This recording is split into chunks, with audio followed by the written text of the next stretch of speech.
انہیں صرف رمضان المبارک کے ایک مہینے میں تقوی حاصل ہو سکتا ہے، پرہیزگاری مل سکتی ہے۔ یہ شہر طاعات ہے، شہر عبادات ہے، شہر کا مطلب مہینہ ہے عربی میں۔ اور دیکھیں کتنی سہولیات تمہارے لیے رکھی گئی ہیں کہ شیطان کے وسوسوں سے محفوظ رکھا گیا، کہ تمہیں مہینہ بھر شیطان اور اس کی ذریت سے، اس کے حملوں سے بچا کر رب تبارک و تعالیٰ نے اس مہینے میں رکھا ہے۔ تو اب میرے عزیزو، تھوڑی سی محنت کی ضرورت ہوتی ہے تاکہ ہمارا دل پاک ہو جائے۔ تھوڑی سی اور محنت اس میں کر لی جائے تو انسان کا باطن پاک ہو جائے۔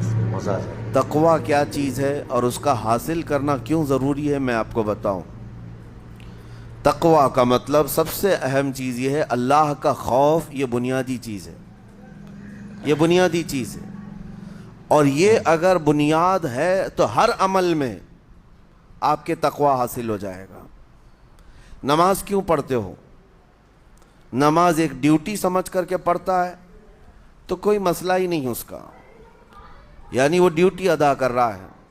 لیکن نماز میں اگر خوف خدا ہے، اللہ کے ڈر سے پڑھتا ہے، یہی تقویٰ ہے۔ روزہ کیوں رکھ رہا ہے؟ سب محلے میں رکھ رہے تھے، ہم نے بھی رکھ لیا۔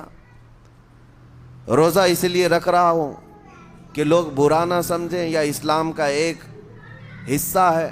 اتنی ہی نیت تھی تو پھر اس نے روزے سے کچھ حاصل نہیں کیا، لیکن اسی روزے کو اللہ کے خوف سے رکھا، یہی تقویٰ ہے۔ تو خوف خدا، اللہ کا خوف آ جانا ہر عمل میں، یہی تقویٰ ہے۔ اور اگر یہ چیز نہیں ہے تو انسان بہت بڑے بڑے گناہ بھی کر جاتا ہے، اسے ڈر نہیں لگتا۔ روزہ چھوڑ دیا، اسے کوئی خوف ہی نہیں ہے، بلکہ دھڑلے سے لوگوں کے سامنے کہتا بھی پھر رہا ہو کہ مجھے یہ سب چیزوں میں وشواس نہیں، یقین نہیں ہے۔ یہ باتیں اس زبان سے آتی ہیں جس کے ہاں اللہ کا خوف ہے ہی نہیں، اللہ کا ڈر نہیں۔ اسی لیے قرآن میں اللہ نے فرمایا لعلکم تتقون، تم پر روزے اللہ نے فرض کیے ہیں تاکہ تمہیں تقویٰ مل جائے، اللہ کا خوف۔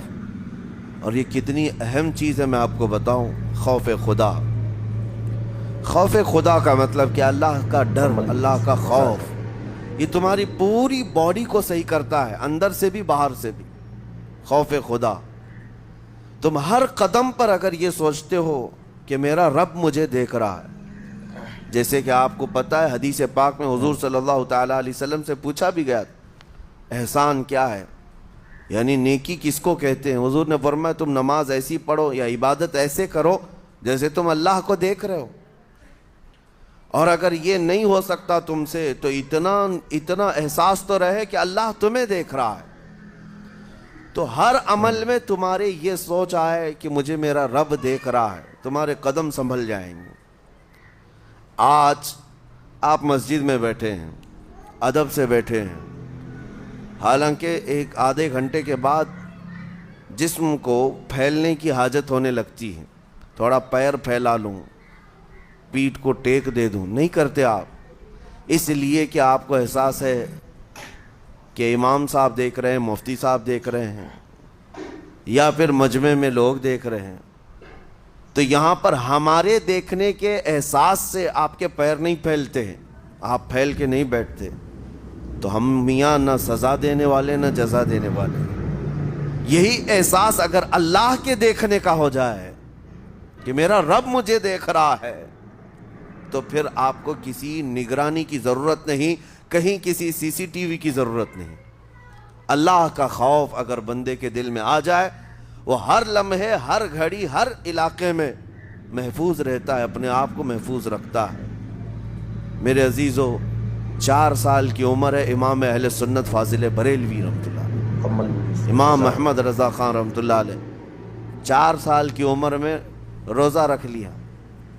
گرمیوں کی شدت تھی، گھرانہ علمی گھرانہ ہے، باپ بھی بڑے عالم دین، دادا بھی بڑے عالم دین ہیں۔